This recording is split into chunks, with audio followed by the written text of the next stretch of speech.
ہاں جی، یہ نون ہے، اس کے اوپر لگی ہوئی ہے جزم، ٹھیک ہے۔ جزم جس حرف کے اوپر آتی ہے وہ حرف ساکن ہوتا ہے۔ جب نون ساکن ہو اس کے بعد حروف ہلکی کا دھیان کرنا ہے، ٹھیک ہے۔ نون ساکن کے بعد اگر حروف ہلکی میں سے کوئی حرف آ جاتا ہے تو نون ساکن پہ غنہ نہیں کرتے، اگر حروف ہلکی میں سے کوئی حرف نہ آئے پھر نون ساکن پہ غنہ کرتے ہیں۔ اب نون ساکن ہے، اس کے بعد ہم نے ہاں دیکھا ہے تو ہاں حروف ہلکی میں سے ہے، اس لیے اب ہم نے نون ساکن پہ غنہ نہیں کرنا، بغیر غنے کے اظہار کے ساتھ پڑھنا ہے۔ تو کیسے پڑھیں گے؟ میم نون زیر مین، کیسے پڑھیں گے؟ مین، اظہار کرنا ہے، لفظ کو ظاہر کرنا ہے، لیکن غنہ بالکل نہیں کرنا۔ نحمده ونصلي على رسوله الكريم اما بعد فاعوذ بالله من الشیطان الرجیم بسم اللہ الرحمن الرحیم۔ السلام علیکم ورحمۃ اللہ وبرکاتہ۔ امید ہے آپ سب خیریت سے ہوں گے، انشاءاللہ جہاں ہوں گے ایمان اور صحت کی نعمت سے مالا مال ہوں گے۔ ہاں جی، تو آغاز کرتے ہیں ہم اپنے آج کے سبق کا دعاؤں کے ساتھ، تو چلیے شروع کرتے ہیں۔ اللہم صلی علی سیدنا و مولانا محمد وعلی آل سیدنا و مولانا محمد وبارک وسلم۔ رب اشرح لی صدری ویسر لی امری واحلل عقدۃ من لسانی یفقہوا قولی۔ رب زدنا علما، رب زدنا علما، رب زدنا علما۔ اعوذ باللہ من الشیطان الرجیم، بسم اللہ الرحمن الرحیم۔ ہاں جی، واؤ کے اوپر جو لگی ہوئی ہے اس کو زبر کہتے ہیں، ٹھیک ہے۔ واؤ زبر وا، ہم نے جو حرف پڑھنا ہے اسی کی آواز نکالنی ہے، ٹھیک ہے۔ آگے میم ہے، میم کے اوپر لگی ہوئی ہے زبر، آگے اس کے ساتھ ہی الف ہے، ٹھیک ہے۔ الف سے پہلے حرف پہ جب زبر آ جائے تو اس حرف کو ایک الف کے برابر لمبا کرتے ہیں۔ اب ہم نے دیکھا ہے کہ میم کے اوپر زبر ہے، آگے ساتھ الف ہے، الف سے پہلے زبر آ گئی، اب ہم نے میم کو الف کے ساتھ ملاتے ہوئے ایک الف کے برابر لمبا کرنا ہے۔ تو کیسے؟ میم الف زبر ما، واما، ٹھیک ہے۔ کیسے؟ واما۔ ہاں جی، جہاں بھی الف سے پہلے زبر آ جائے تو ہم نے اس کو ایک الف کے برابر لمبا کرنا ہے۔ ہاں جی، آگے یہ ہے نون، نون کے اوپر لگی ہوئی ہے زبر، نون زبر نا۔ آگے یہ قاف، قاف کے اوپر بھی زبر لگی ہوئی ہے، قاف زبر قا، ناقا۔ آگے یہ میم، میم کے اوپر لگی ہوئی ہے پیش، آگے یہ واؤ، واؤ کے اوپر لگی ہوئی جزم، ٹھیک ہے۔ جزم جس حرف کے اوپر آتی ہے اس حرف کو ساکن کہتے ہیں۔ اب جزم آئی ہے واؤ کے اوپر، اس کا نام ہو گیا واؤ ساکن۔ ہاں جی، اب جو میں قاعدہ بتانے لگی ہوں یہ واؤ ساکن کے ساتھ خاص ہے اور کسی پہ یہ قاعدہ جاری نہیں ہوتا، ٹھیک ہے۔ ہاں جی، واؤ ساکن ہو اس سے پہلا حرف جو ہے وہ میم ہے، ٹھیک ہے۔ واؤ ساکن ہو اس سے پہلے حرف پہ اگر پیش آ جائے تو پچھلے والے حرف کو اس واؤ ساکن کے ساتھ ملاتے ہوئے ایک الف کے برابر لمبا کرتے ہیں۔ ساکن حرف جو بھی ہو، یہ جزم جس حرف کے اوپر آئے گی وہ حرف ساکن ہوگا، ساکن حرف جو بھی ہوگا وہ پچھلے والے کو اپنے ساتھ ملاتا ہے، لیکن اگر واؤ ساکن ہو اور اس سے پہلے حرف پہ پیش ہو تو وہ ملانے کے ساتھ ساتھ ایک الف کے برابر لمبا بھی کرتا ہے۔ تو کیسے پڑھیں گے؟ میم واؤ پیش مو، ناقامو، ٹھیک ہے۔ آگے دیکھیں میم کے نیچے آ گئی ہے زیر، آگے نون، اس کے اوپر بھی آ گئی ہے جزم۔ اب یہ ہو گیا نون ساکن، یہ واؤ ساکن نہیں ہے، اس پہ کوئی قاعدہ جاری نہیں ہوگا، بس ساکن حرف یہ ہوتا ہے وہ پچھلے والے کو اپنے ساتھ ملاتا ہے۔ اب ہم نے میم کو نون کے ساتھ ملانا ہے، تو کیسے پڑھیں گے؟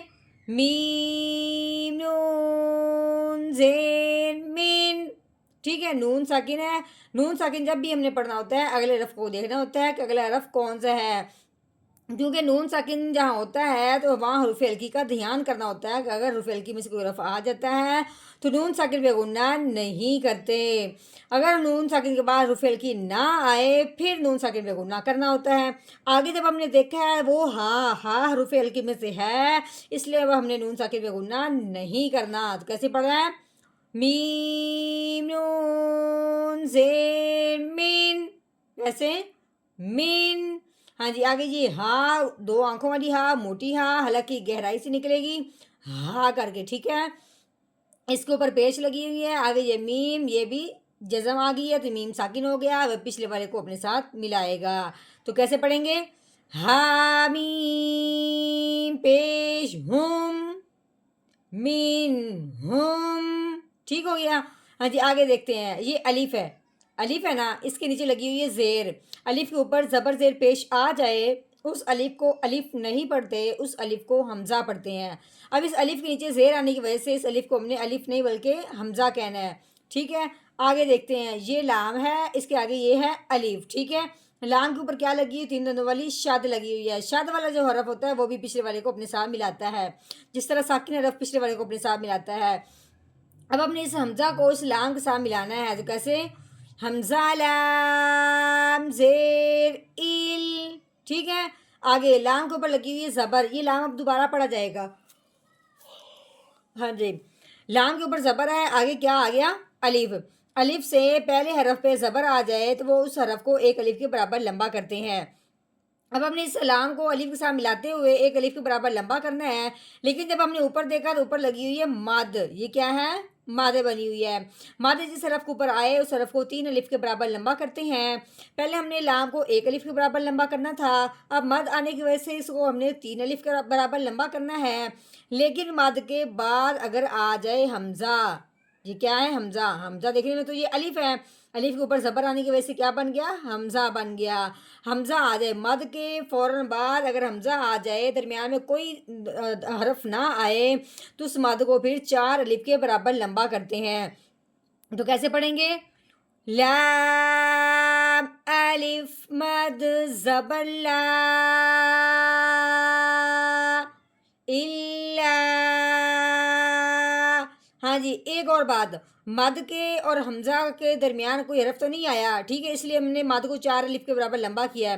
لیکن جو حمزہ ہے یہ اسی کلمہ کے اندر بھی نہیں آیا، الا علیحدہ ہو گیا، یہ حمزہ آگے چلا جائے گا. لیکن درمیان اگر فاصلہ ہو گیا ہے، فاصلہ کا مطلب یہ کہ درمیان میں کوئی حرف بھی نہیں ہے، مد کے بعد درمیان میں کوئی حرف نہیں آیا، لیکن یہ اسی کلمہ حمزہ جو ہے اسی کلمہ میں نہیں آیا بلکہ اگلے کلمہ میں آیا ہے، جس کی وجہ سے اس مد کا نام ہو جائے گا مد منفصل. منفصل مطلب تھوڑا سا فاصلہ ہے، فاصلہ ہے لیکن درمیان میں کچھ بھی نہیں ہے. فاصلے کا مطلب ہے کہ وہ حمزہ اسی کلمہ میں نہیں ہے، علیحدہ اگلے کلمے میں آ گیا، جس کی وجہ سے مد منفصل ہو گیا. مد متصل کا مطلب ہوتا ہے وہ حمزہ اسی کے ساتھ آیا ہو، مد منفصل کا مطلب حمزہ اسی اگلے کلمہ میں آیا ہو.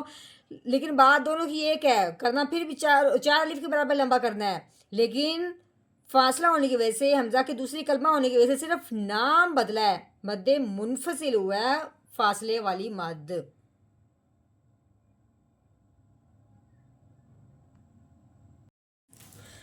اعوذ باللہ من الشیطان الرجیم. سورۃ البروج مکیہ. بسم اللہ الرحمن الرحیم. وما نقموا منهم إلا وما نقموا